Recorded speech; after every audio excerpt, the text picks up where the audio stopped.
Hi guys, it's September 29th, Sunday evening. This is my diabetes walk for blood sugar control. The walking where I stand, the endurance edition, guys. This morning I did the resistance walk where I wore my weighted vest, my ankle weights, and my wrist weights. Man, it really wore me out, guys. Um, I activated every muscle I ever thought I possibly could ever have and didn't know I had. Uh, so what I will do is rotate back and forth. I'll do the resistance walk with my weights on, and I'll do the endurance walk without the weights, where I go for distance and endurance. I think that'll be the best walk because I don't, you have to rotate your muscles. You have to push them and then let them build and repair. So, man, so I'm very excited to move forward in the next level, the next step in building muscle and, turning the page and just, elevate myself. Elevate because, as a diabetic, we have to have muscle mass. It helps us burn carbs. It helps our mitochondrial build our mitochondrial because diabetes is a metabolism disease, it's a mitochondrial disease, it's a disease of muscle insulin resistance. So we got to work on all of it, guys. But very excited in this step. But feels good out here tonight. It's not too hot, but all day I've been feeling the effects. I feel like every muscle is activated still. That's a good thing. That's a good thing. What is that gonna do? It's doing exactly what I thought it was, activating these muscles that haven't been used in a very long time. Or maybe not at all. Wow.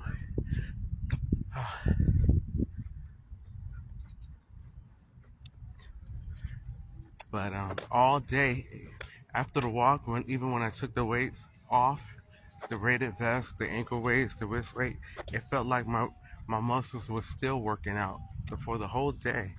So very positive results, guys. Very positive results. I'm very happy with what I did. And like I said, and what I'm gonna do is just take the creatine before my resistant walks. I'm not gonna take them. According to the instructions, you take them twice a day. But I'm only gonna take them before the resistant walk because I do feel different when I take them or something. So I'm just gonna take them when I do the weighted walks. When I'm really trying to activate the muscles, guys. But I'm on to the next step, the next level of building muscle. I lost 65 pounds, so I was like, lost some muscle mass. But as a diabetic, can't afford to lose muscle. You know, I have to regain my muscle mass because it'll help me burn carbs, it'll help my metabolism, help my mitochondria, everything. So moving forward to the next level, guys, different areas. So we have to really be proactive, not just react to complications, but we have to anticipate them and and move forward for better diabetic health, guys. We got to do it. We got to.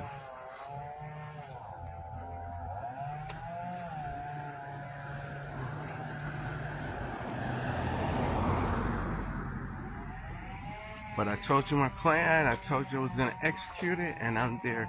Just imagine a year ago, I had a hold on walking for exercise, and now look where I'm at.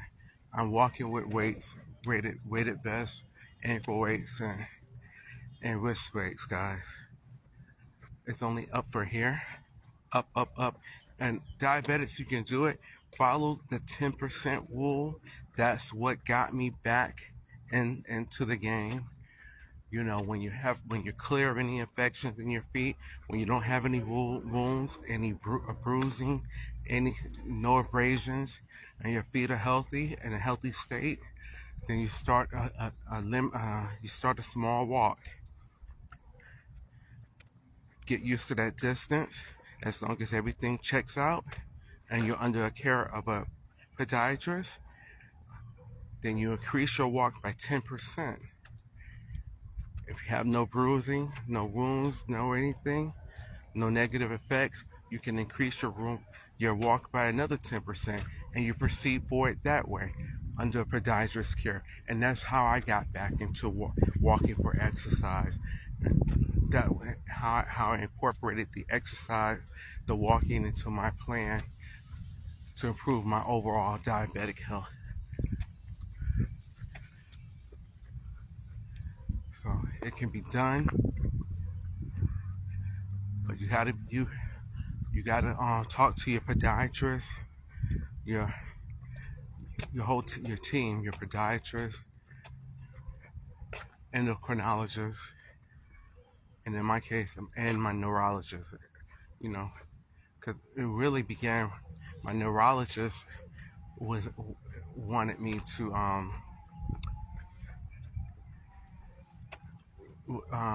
to start a change because I controlled my diabetes with my diet, with my vegan keto diet, and it was very successful for years.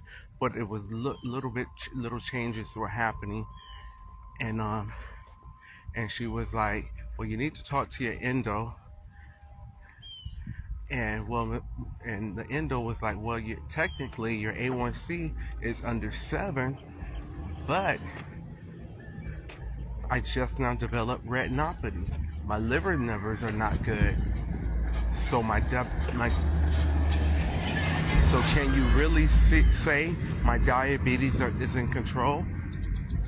He said, "No, Mr. Rogers, it's really, there's nothing I can prescribe for you." I said, "Yes, there is something called Ozempic, because from what my needs are, I need my pancreas to function just a little bit more efficiently. That's all." He declined. But on my next appointment, armed with a little bit more knowledge and informing him, "Look, the retinopathy is there. My liver numbers are out of range. My weight is going up. It's rising. But yet, my A1C is good. But I'm in an active bone infection in my feet. I have osteomyelitis in my feet. All the diabetic processes are are in play, except my blood sugar. But I'm not in diabetic control." He said, "Okay, Mr. Rogers, I'm gonna prescribe Ozempic." And within 4 weeks, my retinopathy cleared. My weight dropped 50 pounds. My liver had cleared up, and my bone infection cleared up in my foot. Everything cleared, and my technically in control A1C, my measure of diabetic blood sugar control, had dropped from 6.4, 6.7 to 4.9. That was my missing key. That's what I brought to him, and that's what I knew. My pancreas just needed to function a little bit more efficiently. And once it did, once my podiatrist saw my feet changed overnight. And once my podiatrist saw that, my feet changing, he said, "Mr. Rogers, I got a plan for you. The patients, you can extend your route, extend the length of your walks." And that led me here to today. So guys, if my story can help you, utilize it, because that's the whole point of sharing information, so we all as a community can grow in better diabetic health. Where my diabetics at? Comment below. And of course, where my diabetic supporters at, because we need you guys. I just wanted to share, and I appreciate you guys' support. If you can, like the video, comment, follow, share the video, let other people know there's help. and we can grow this community together. Thank you guys.